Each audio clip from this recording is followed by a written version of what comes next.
O mistério do Bosque Encantado.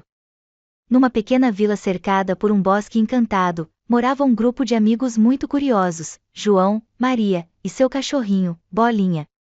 Eles sempre ouviam histórias dos mais velhos sobre o bosque e seus mistérios, mas nunca tiveram coragem de explorá-lo.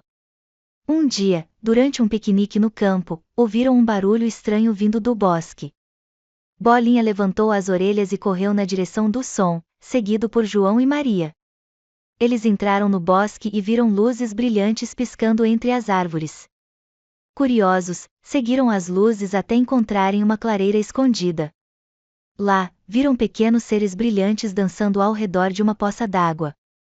Eram fadas. As fadas os receberam com sorrisos e contaram que estavam preparando uma festa mágica para celebrar a chegada da primavera. João, Maria e Bolinha ficaram encantados com aquela descoberta.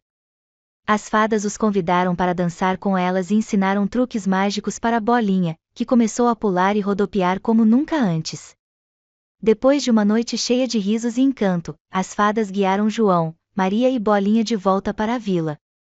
Prometeram manter segredo sobre o Bosque Encantado, mas sempre lembrariam daquela aventura mágica. Desde então, João, Maria e Bolinha visitavam o bosque regularmente, agora sabendo que além de mistérios, ele guardava amizades e momentos mágicos que seriam para sempre lembrados.